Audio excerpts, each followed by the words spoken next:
President Biden's claims that Hunter never made money from China finally getting a fact check. Once you became vice president, he made a fortune in Ukraine, in China, in Moscow, that is simply and various not other places. True. My son has not made money in terms of this thing about, what are you talking about, China. I have not had the only guy made money from China is this guy. He's the only one. Nobody else has made money from China.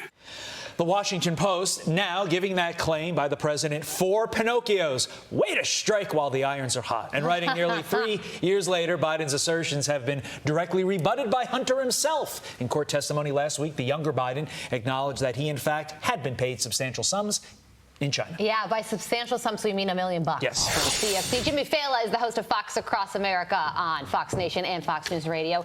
And you join us now. Hey, there it is. Hello, what took so long? Well, to be fair, okay, Hunter didn't make the money in China. It was sent to our country through 15 bank accounts to the grandkids. That makes it better. Like all reasonable business transactions are. Don't you know when you're out to dinner doing legitimate business, and you're like, hey, Venmo me, but you can send it through 15 accounts and then to my grandkids. Several shell companies along the way. It's such a scam. I mean, him saying like Hunter didn't make money in China is like him saying he's never fallen on the way up the stairs. Dude, there's proof. We get it. So the question you asked is why now? Okay.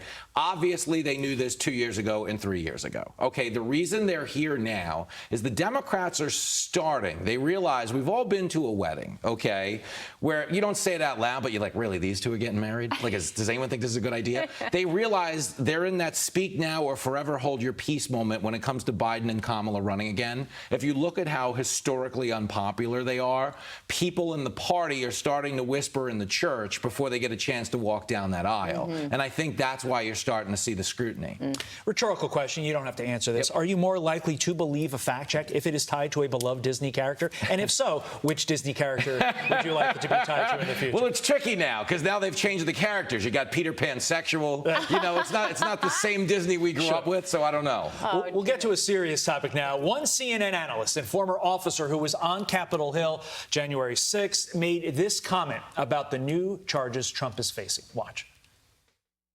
When I first learned about the indictment, I had a long conversation with a friend of mine, Ryan Riley, and I told him how proud I felt to be an American at that moment, much in the way that I did when I learned that our military had killed Osama bin Laden. Osama bin Laden was a terrorist who committed a horrific act against American people and against our republic.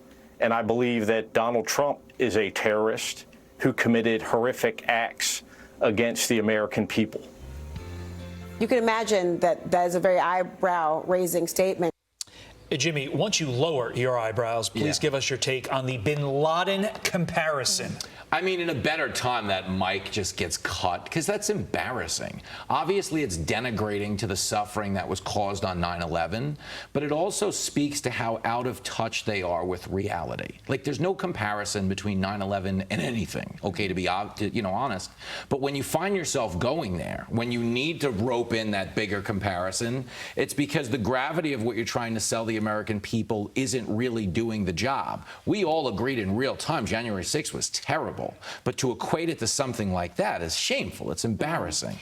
Jimmy, what do you think is going to happen today? Police have already put up fencing around the Capitol ahead of the arraignment, and the Secret Service says they're working with Capitol Police to make sure that everyone, including the former president, stays safe. Listen, I expect a peaceful situation, and obviously I hope for one. And I think the message has been sent, given that like grandmothers who strolled the Capitol are on like death row right now, or I'm being exaggerating, but there was a very disproportionate response to some of the January 6thers. I'd expect a peaceful day and hope for one. Jim, we gave you a serious topic there to end. Let's end on a little fun, because anytime you're invoking 9/11, it's never cause for laughter. But take a look at this. One runner sparking outrage after finishing dead last in this 100-meter dash at the World University Games. Somali athletic runners trailing so far behind, she's out of the frame for most of the race. It turns out, Jim, she's actually not a runner. She is the niece of the athletics head with no experience. The chairwoman has since been suspended for nepotism and abuse of power. I understand why she was confused, because her niece was known known as lightning. So, well, it's a shame. She should have run this race in America because she would have got a trophy for that. Right. Congratulations, everybody tied. Everybody get in the pool. There's so many people angered by this. I saw this. I was laughing uncontrollably for 10 minutes. Thank you, Todd Pyro. Thank you, Jimmy Failla, and thank you. Fox and Friends begins right now.